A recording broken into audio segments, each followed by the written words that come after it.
Au Sénégal, le président Macky Sall a révoqué de ses fonctions le maire de Dakar, Khalifa Sall. Ceci au lendemain de sa condamnation en appel à 5 ans de prison pour escroquerie sur les deniers publics. En Afrique du Sud, une nouvelle vague de violence secoue le township de Soweto à Johannesburg. Depuis quelques jours, des immigrés et des Sud-Africains s'affrontent dans ce township.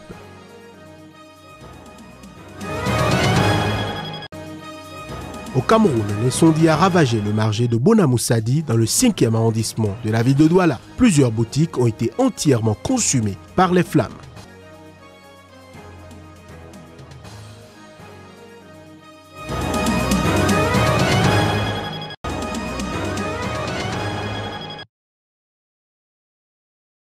Le 31 août 2016, des violences sans précédent avaient éclaté après l'annonce des résultats contestés de l'élection présidentielle du 27 août 2017, donnant la victoire au président sortant Ali Bongo Ondimba. Dans les rues, après des manifestations anti-Bongo, des milliers d'arrestations, l'Assemblée incendiée, les forces de sécurité avaient mené l'assaut contre le QG de l'opposant Jean Ping dans la nuit. 2 ans après, les impacts de balles dans les murs et sur les vitres sont toujours visibles. Le bilan global des violences post-électorales avancées par les autorités gabonaises s'élève à 4 civils tués à l'arme blanche et un policier mort par balle, selon une source judiciaire. Les autorités évoquent des faits de violence, saccages et des incendies criminels de la part des manifestants. L'opposition affirme avoir identifié une trentaine de morts tués par balle pour la plupart et évoque des disparus. La société civile parle d'environ 300 morts. Jean Ping, ex-cadre de la majorité, passé dans l'opposition, se définit toujours comme le président élu et conteste les résultats des élections pour lesquelles il avait été crédité par la Cour constitutionnelle de 47,24% des voix.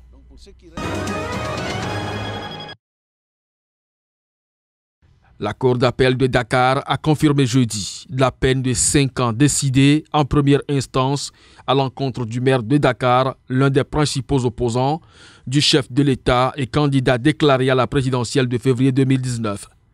La condamnation du maire de Dakar par la Cour d'appel le prive de la capacité juridique et de l'autorité morale nécessaires à l'exercice de ses fonctions, selon un rapport du ministre de la Gouvernance territoriale qui a la tutelle sur les villes et sur lequel se fonde notamment le décret présidentiel.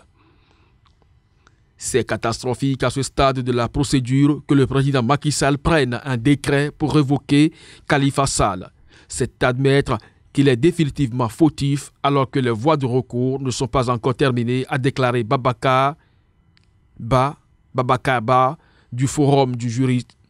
Du Forum du justiciable, organisation de défense des droits de l'homme, à l'empêcher de se présenter à la présidentielle de 2019 à 5 ans de prison ferme et à verser solidairement avec 3 de ces 7 co-accusés la somme de 1,8 milliard de francs CFA à l'État sénégalais.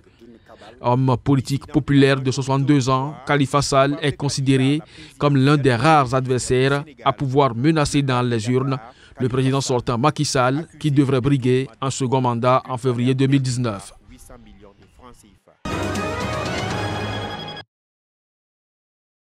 Les 7 soldats tués ont été décorés à titre posthume de la médaille d'honneur militaire avant d'être inhumés. L'émotion était vive au carré militaire de ce cimetière mixte avec des cris et pleurs de parents de victimes ou les visages fermés des membres des forces de défense et de sécurité. Je voudrais ici encore demander à la nation de toujours continuer à supporter son armée. Je voudrais aussi demander aux militaires, où qu'ils soient, quel que soit leur poste, quelles que soient les missions où ils sont actuellement sur le territoire national, de savoir que la mission est sacrée. Elle est sacrée. Parfois on n'a pas le choix. Parfois on connaît aussi les risques de cette mission. Mais si on ne l'exécute pas, personne ne va l'exécuter. Je me dis que le pays est foutu. La gestion, l'intervention, la sécurité, la défense, tout, si on n'est pas sécurisé, et ceux qui nous sécurisent, si c'est eux qui meurent, c'est que ceux qui sécurisent vont mourir aussi. Les 7 soldats ont été tués dans l'explosion d'un engin artisanal dans la nuit de lundi à mardi, 15 jours après la mort de 6 personnes dans des circonstances similaires dans la même région à l'ouest du Burkina Faso. Ce bilan est le plus lourd dans la région de l'Est et constitue la 2e plus grande perte au sein des forces armées nationales dans une attaque après celle de Nassumbu au nord en décembre 2016 qui avait fait 12 morts et traumatisé le pays.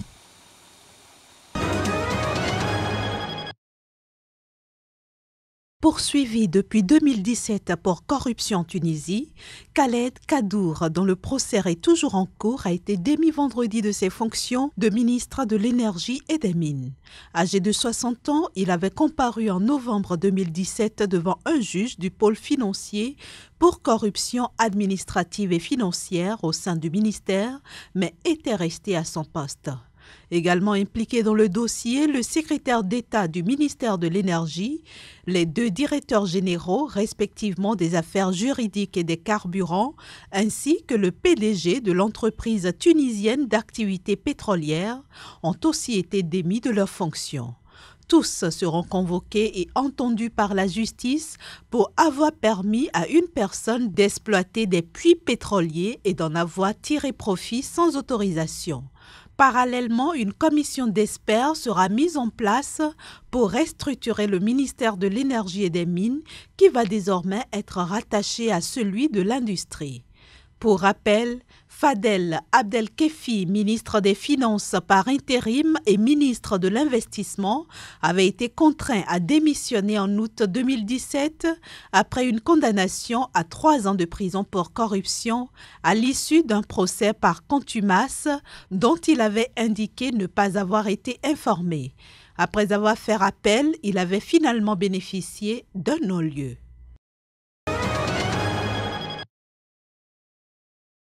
C'est une révolution qui se prépare en Afrique du Sud avec la décision de la justice intimant l'ordre au gouvernement de faire adopter dans les 2 ans par le Parlement une loi reconnaissant légalement les mariages religieux musulmans ainsi que l'exige la Constitution du pays. En effet, le système juridique en vigueur dans le pays ne reconnaît pas jusqu'ici les mariages musulmans, ce qui limite de fait les droits des femmes musulmanes, notamment en cas de divorce. Raison pour laquelle la Haute Cour de la province du Cap occidental a ordonné au gouvernement sud-africain de faire adopter dans les 2 ans par le Parlement une loi qui considère les mariages prononcés selon la charia comme légaux. Cette haute cour statuèrent ainsi sur un dossier porté à son attention par le Centre d'aide juridique aux femmes qui estimait que les femmes mariées selon la seule loi musulmane ne disposaient pas des mêmes droits que celles mariées civilement. Selon cette organisation, ces femmes ne bénéficient que très rarement d'une pension alimentaire ou d'un logement une fois leur union rompue. Mais grâce au jugement rendu ce vendredi, elles pourront désormais jouir des mêmes protections légales que celles qui sont mariées civilement. Notons qu'en Afrique du Sud, environ 1,5% des 55 millions de la population sont musulmans.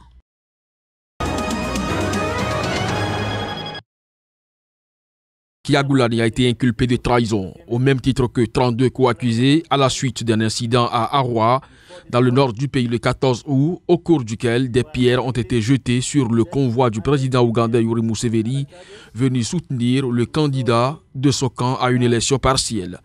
Il avait été placé en détention dans un hôpital du gouvernement à Kampala, hôpital Kirudu, mais la police a finalement libéré le député chanteur qui a pu cette fois-ci quitter le pays. Lors de ses récentes comparutions, Robert Kyagulanyi a semblé affaibli, utilisant parfois des béquilles pour se déplacer. Sa famille et ses avocats affirment qu'il a été battu et torturé en détention provisoire, des accusations rejetées par les autorités. Kyagulanyi, 36 ans, s'est imposé comme un porte-parole de la jeunesse ougandaise et un détracteur virulent du président Museveni au pouvoir depuis 1986, depuis son élection à l'Assemblée nationale en 2017. Vendredi, le chef de la Cour suprême ougandaise, Bart Katorebi, avait publiquement appelé les forces de sécurité à traiter les suspects comme des êtres humains, pas comme des animaux, rappelant que la constitution ougandaise proscrit le recours à la torture.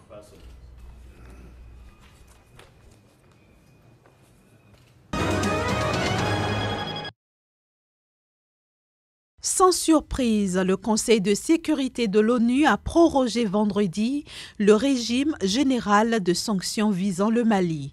Cette prorogation d'une durée d'1 an fait suite à la publication d'un rapport d'experts qui cible plusieurs signataires de l'accord d'Alger qui se livreraient à des activités terroristes ou à du trafic de migrants et de drogue. Elle a été votée à l'unanimité des 15 membres et vise à sanctionner tout individu qui se serait mis à l'écart du processus politique au Mali. Fini donc le temps des avertissements, a prévenu l'ambassadrice adjointe de la France à l'ONU qui précise que la France entend assumer sa responsabilité à cet égard en proposant sans attendre la désignation des fautifs au régime de sanctions. Désormais, l'absence de respect des engagements librement consentis par chacune des parties maliennes dans le cadre de la feuille de route ne restera pas sans conséquence. Des sanctions additionnelles seront appliquées si les engagements de la feuille de route ne sont pas respectés. Estimant que ces premières menaces ont porté leurs fruits et permis d'obtenir les progrès enregistrés depuis 1 an, le Conseil de sécurité espère que les potentielles sanctions à venir auront valeur d'exemple. L'objectif visé est d'écarter du jeu politique ceux qui tenteraient de manœuvrer sur plusieurs tableaux.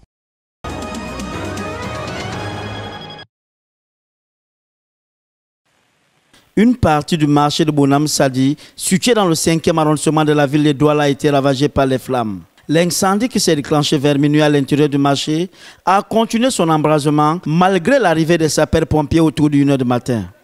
C'est grâce aux efforts conjugués des sauveurs du feu et de la violente averse qui s'est abattue sur la ville aux alentours de 4 h du matin que le feu a cessé de faire des ravages. Les flammes dont l'origine reste à déterminer est partie des rayons de friperie et du poulet.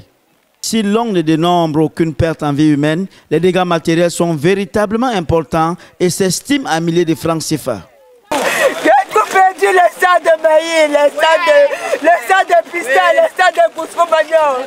J'ai fait mes achats hier à 400 000 francs. Je n'ai récupéré rien, ni les machines, ni rien, mon père. Les sacs de riz, c'est consumé. Ça me consume, ça consume ma grande soeur. J'étais au frigo et il y a un congélateur que j'ai acheté dernièrement à 300 000. Ça ne fait même pas 1 mois que j'ai acheté le frigo là. J'ai mis la viande, j'ai chargé ça hier. Hier c'est le jour d'arrivée. J'ai mis la viande à l'intérieur. Bon, tout s'est brûlé. Ça a 1 heure qu'on m'appelle pour m'informer. J'arrive là, il n'y avait plus rien à récupérer. Certains commerçants dénoncent une main criminelle derrière la fureur des flammes qui a ravagé leurs marchandises. L'hypothèse d'un court-circuit électrique est également évoquée. On arrive toujours le matin parce que le feu déclenche toujours dans la nuit. Donc on arrive toujours le matin, on constate les dégâts. Donc on ne sait vraiment pas la cause. Ou c'est le câble, ou ce sont les fils de câble, ou c'est quoi, on ne sait pas. Donc nous-mêmes sommes dépassés. Pour rappel, il y a 1 an, le 31 août 2017 précisément, un incendie de cette envergure avait ravagé plusieurs boutiques dans le même marché.